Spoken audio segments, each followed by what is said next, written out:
opportunities for you or your clients? Well, IWOM is something definitely happening right now, and it is hard to ignore it, and it's definitely not to be ignored. Whether it's a threat or opportunity, I would rather say it's a challenge. Whether it's a threat or opportunity, it's very much depending how you're handling it, how you are reacting to it. I think to better utilize the IWOM, you will certainly have a certain level of commitment on the brand or the company's level. And there's a couple of things that we always suggest to our clients. Actually, by coincidence, it's kind of the same as the Nurun China Interactive's corporate value is openness. You have to keep it open-minded. You have to basically say, okay, this is our own way of doing, and what are the other possible ways? And now these things are happening. Is there any way we can do better? And transparency. You know, once you start a conversation, you don't, like it's a relationship. You don't want to talk to somebody who's fake, who doesn't even want to show who they really are. So transparency is really important. And you don't have to be perfect. You don't have to address problems 100% because no one can, because you can't please everyone. But if you're doing your best and you're being courageous, and that's the last point I'm getting to, is that you need to be courageous enough to face the problem and to face the communication, face the challenges that people are raising up to you. So that's my main take on IWOM right now.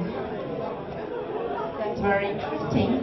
And my second question is, can you give me some examples of your company using IWOM, or any lessons learned?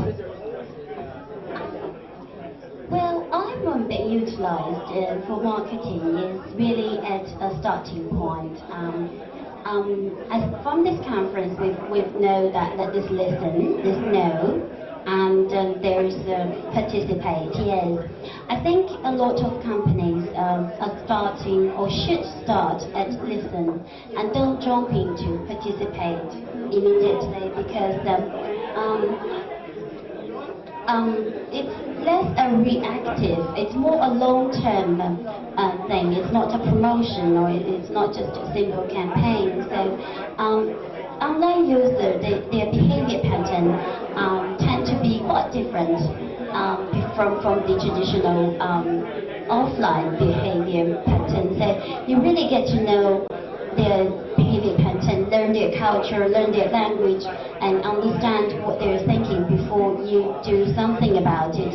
I mean, of course, there's huge potential and huge opportunity there, but we always suggest our client to basically to know what's around and to understand better before take any action.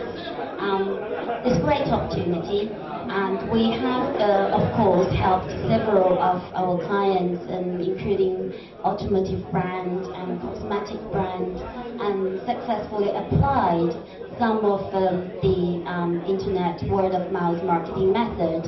Of course, we started by listening, and of course, we did a lot of research, and we sit down with different the analysis, and we sit down with the branding people and PR people, and then we formed a proper strategy in terms of how we are going to communicate to this specific group of audience, and we have applied several successful in communication with the key influencers.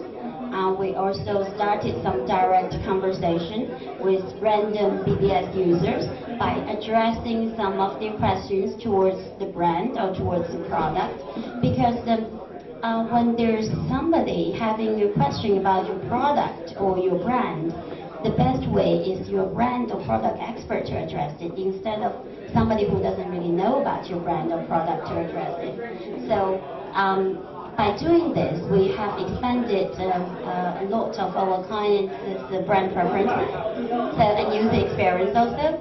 A lot of times, and so-called online crises are generated by panic, by unknown. They just don't know what's going to happen. And there's people like for car, automotive, it's really quite new in China, although it's been, developing very rapidly. A lot of users are the first car owner.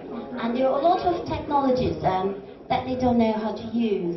And when it's not working to what they think it should be working, they panic. And so they question first, is it good quality? Is the manufacturing promising me the wrong thing? And if it's not addressed properly, then these might become a negative influence to your brand and user experience. But if you have somebody, if these are common concerns and problems that users have encountered, which we can tell by monitoring, then the brand technology people or the brand people can just simply, it's really easy to do, to reply to some of these messages or addressing these problems on their brand website and posting the answers on the forums, saying, oh, this problem actually is not a quality problem. You just have to turn on this button when you are doing this. So it's actually really simple. It's like a user experience and education thing, but it does help to turn around your brand image and user experience. So we've been doing kind of small things. It's not a huge successful campaign or anything, but we've been doing this kind of small things, applying internet word of mouth marketing method, that we are starting some conversations with users and key influencers actually to turn around some of user experience and brand image preferences. Thank you. Small but also very important. It's small but very important. I mean, it is at the beginning stage, you really have to address, as I say, it's the initial and first step of developing a relationship.